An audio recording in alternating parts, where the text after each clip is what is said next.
Welcome to the Green Urbanist, podcast for urbanists fighting climate change. I'm Ross.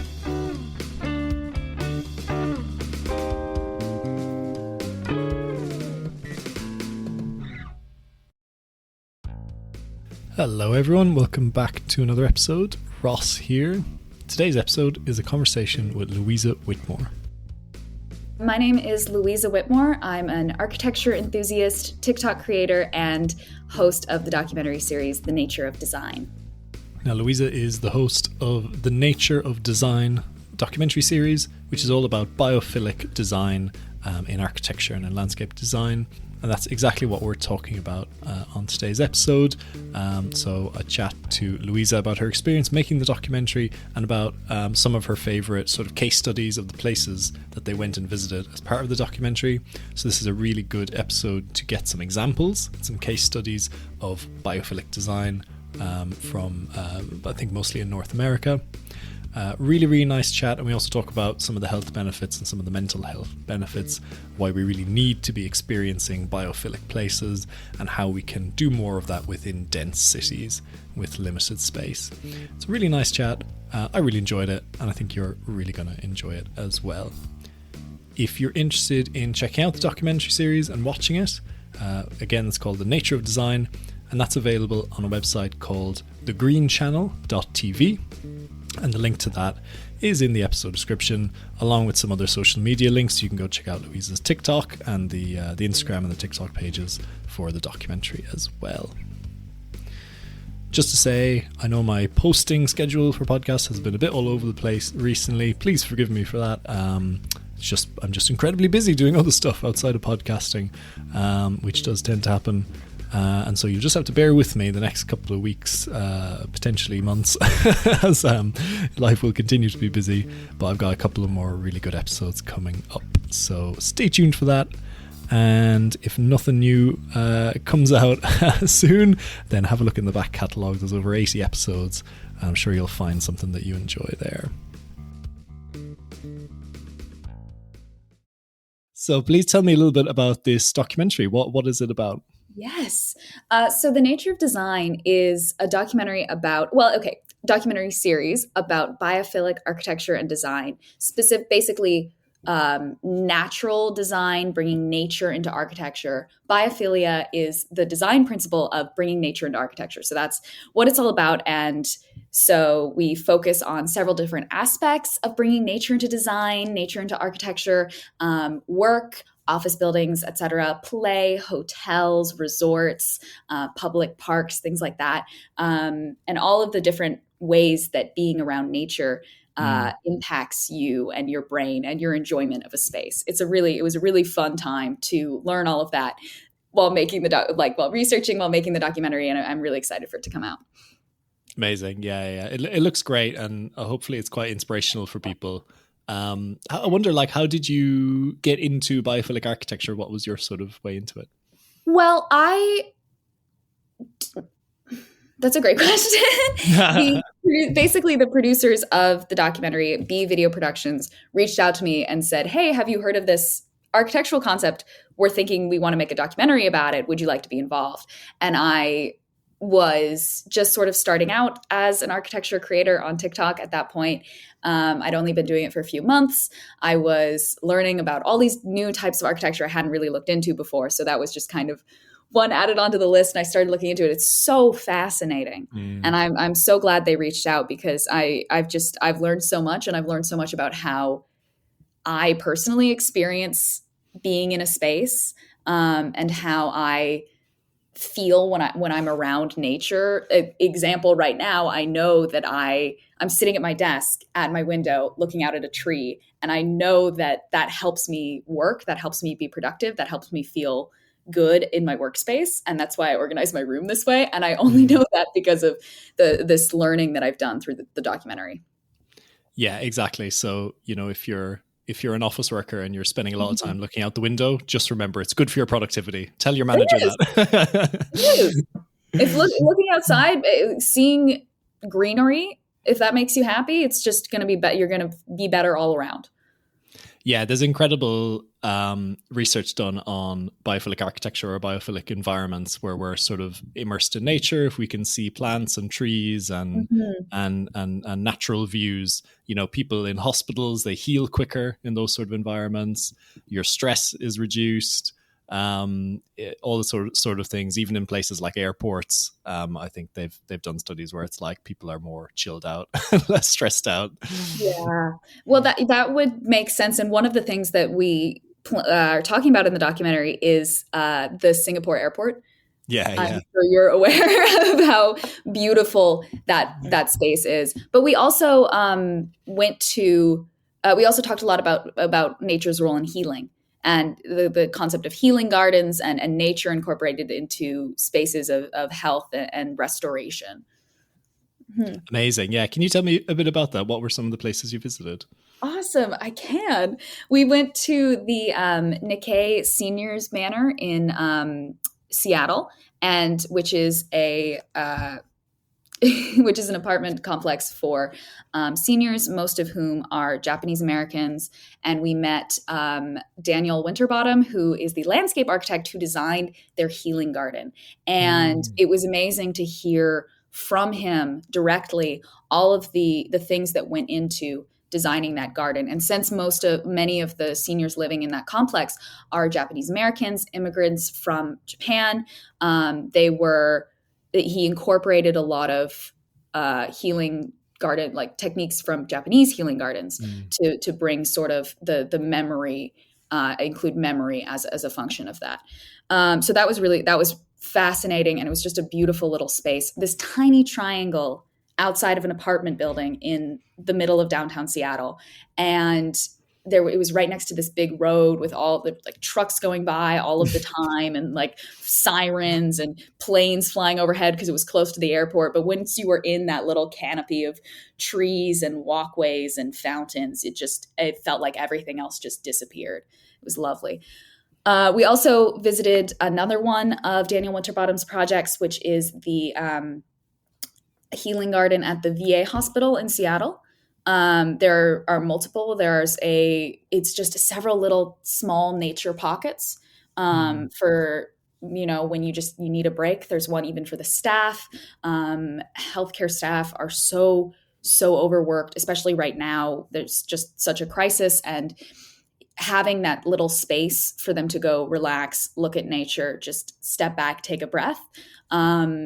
Has been very, very beneficial for some people, and having the little healing garden nature pockets in for the veterans at the VA hospital. Sometimes you need to step back and you need to sit down and experience nature. And I talked to one of the veterans who both goes to that hospital, but also works with Daniel Winterbottom to design the gardens and works with veterans. And it really has had an impact on his life. That's amazing. I love that. Yeah, I have a couple of little spaces like that Mhm. around me in London as well. There's a little nature reserve that was on a site that was, I think, it was a site that was damaged by bombs in World War II. So it was totally clear of buildings. And over the decades, it just like regenerated back into a little pocket of forest. And so I go there, usually on Saturdays or, whenever I can. And it's just this like super calm space, right in the middle of a very dense city. Yeah. And I think, big spaces are important as well, like having big parks, but where space is limited, as it often is in, central cities, it's just carving out those, you can have a really intensity of nature that is actually incredible to be around. Yeah, we talked a lot about those nature pockets in the city, and we visited the High Line. I got to visit the High Line with Jennifer Walsh from Biophilic Biophilic podcast, and seeing the gardens, the bushes, the trees right in the middle of downtown New York City was incredible. And Jennifer spoke a lot about the importance of these little pockets of nature and how much they can be helpful and beneficial, especially for the city of New York. During COVID, they were hit so hard, and it was very, very difficult to open back up, get back out there, and heal. And so it's, again, that kind of healing power of nature there as well. Yeah, definitely. Cool. Tell me some more. Where else did you go? Amazing. Yeah, I can do that easily. we Okay, so you said you wanted to know like my favorite building spaces. Yeah. If you can pick a favorite. Well, I definitely cannot. I will tell you my jokey favorite is the woods in my neighborhood. Sure, of course. We wandered around the woods in Vancouver a bit, and that was lovely. I had a great time, but I have been there a lot before. But to show just sort of how we feel in nature, I was talking to Dr. Emily Grant while in the woods in Vancouver to talk about how nature affects our brains. She's a neuroscientist, so that was really fun. I would say my favorite building that we visited was the Bullitt Center in Seattle. Oh yeah, I've heard about this. Yeah, you've heard about the Bullitt Center.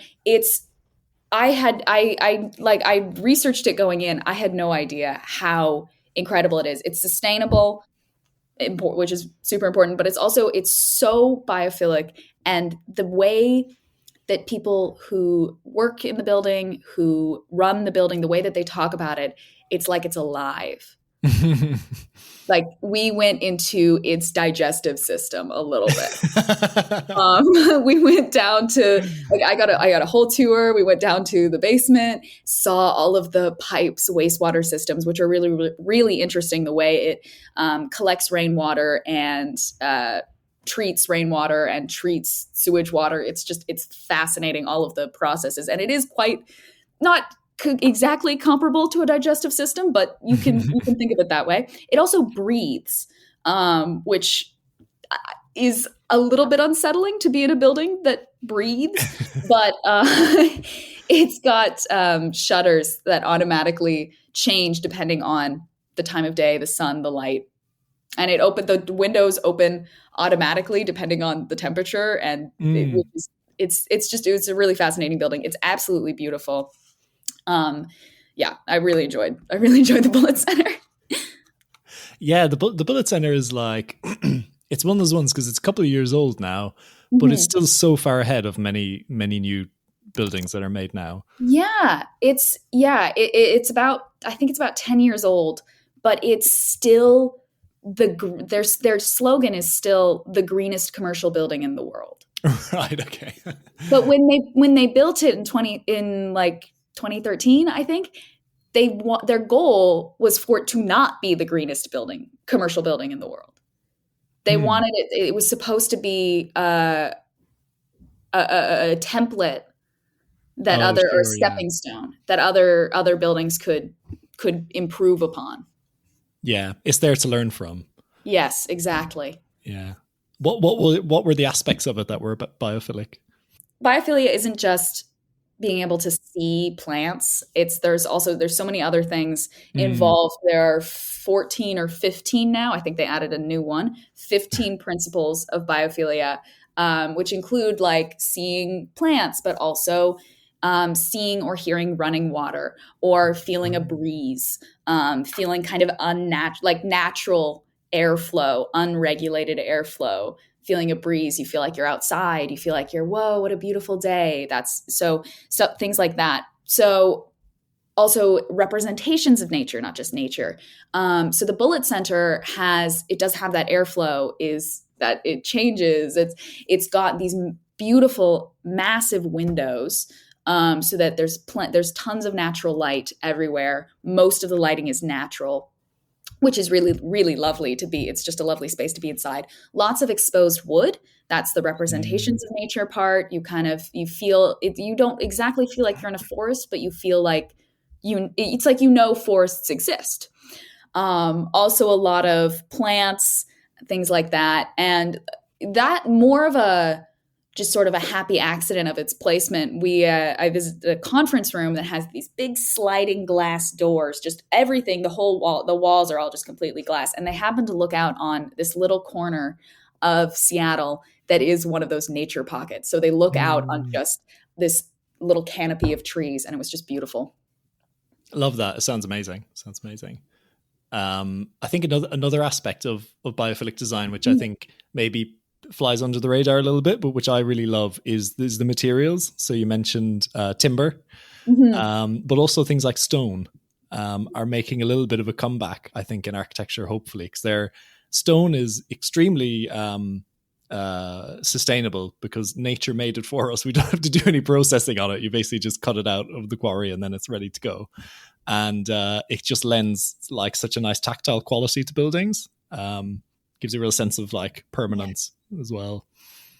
Yeah, I completely agree. And we met an architect in the Bullitt Center who works in timber, in designing timber buildings, and got to see a couple of those just by looking out across the Seattle skyline. So that was really, really cool. One of the biggest things was we did do sort of a real life test thing. We met Dr. Ocean Vartanian in Toronto, and he showed us he did this study using an MRI machine to show how people's brains react to images of interior spaces. And so to test this out, our producer, Bridget, very grateful to her for doing this, went into the MRI machine and did this test. And I got to just sit there and sort of watch what her brain was doing, which was really fun. And what her results, which matched pretty well with the general results from the actual study that he did, because we can't just go off her results because it's one. But her results matched up pretty well with the study that Dr. Vartanian did. And what he showed her were photos of interior spaces, and they were all ranked on, he had a spreadsheet that was all of them ranked on different scales of curvature, of color, space, height, things like that, that are just the sort of natural elements that are a little more abstract. Specifically, curvature is a lot more abstract as a natural element. We don't really think about that much, but there are very few sharp angles in nature. And so having curvature is a big part of biophilia. And what the MRI test of Bridget found was that she preferred the buildings, the spaces that were more curved. And the spaces that had more natural light, I believe, were her results. Yeah. That was really interesting. That's super interesting. I think like something I was thinking about recently, sort of having traveled around Europe, in France and Italy, you often come across these sort of medieval villages that are all, made from stone and very, handmade, ancient sort of places. And I was thinking recently that these are actually incredibly biophilic as well, because nothing is straight. There's no straight streets. Everything is like curving or turning. The buildings are all, nothing is at really like a perfect right angle. Everything is very rough and everything. And I feel like that's probably part of why people love them so much and like go on holidays there and have their wedding there and all that kind of stuff. It's just feels like being in nature, despite you're actually in a town or a village. Yeah, I think that's yeah, I completely agree with that. I mean, it's just, it provides such a nice feeling, that's such a counterbalance to, gridded city streets that a lot of people are so used to. I also visited Cook Fox Architects in New York City. And what was very interesting about that office was it was on the top of, a classic New York City, not a skyscraper, but a tall building. But they had this balcony, this very large balcony, and they had completely covered it in, it was a garden. They had completely covered it in a garden, but not the kind of rooftop garden that I was expecting. It was more of, and there's something similar at UBC that we visited the year before for the short. We also did a short documentary on just called Biophilia, and I visited UBC for that, and they had a very similar thing, and they called it the messy garden because they just put in all of these natural plants that would be there usually, that would be there if there was no building there, and just let them go. And they grew into this tangled giant bush. And there was a very similar thing at Cook Fox Architects in New York City. And it was there were a few paths so you could kind of wander around, sit down. They had a table so they could have meetings outside, which seemed lovely.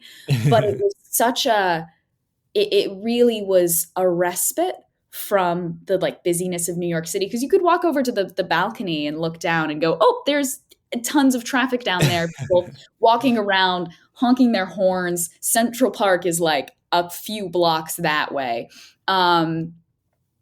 Is it? You know what? Don't quote me on that one. I can't remember the directions. I do not know New York City that well. Yeah. But up on the balcony, surrounded by these overgrown bushes. Overgrown is not a great word, because I mean, they're grown as much as they're supposed to be, but surrounded by these massive bushes and these like creeping branches, it was just so quiet and so peaceful, and really just a really nice space to be and to think, is how I felt in there.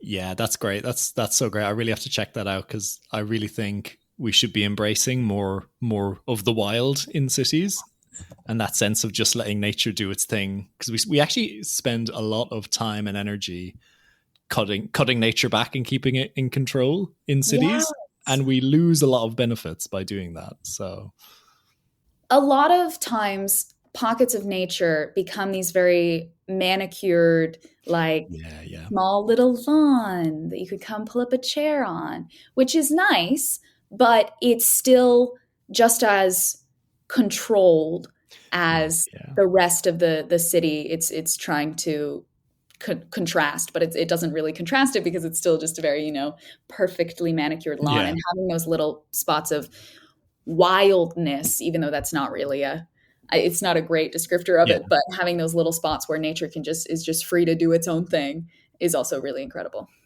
Yeah, definitely. Well, thank you so much, Louisa. Really enjoyed this chat. Any final thoughts you want to share before we wrap up?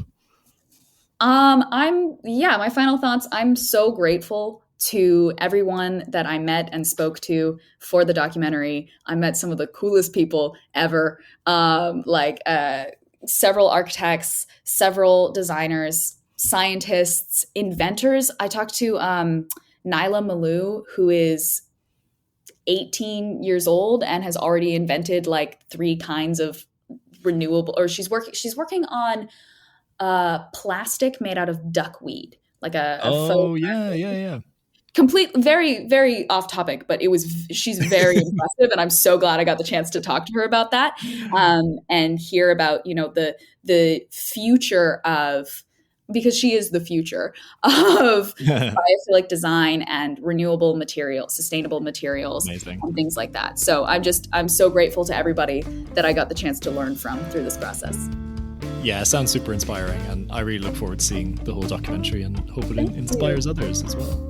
Appreciate that. Well, thank you so much for having me.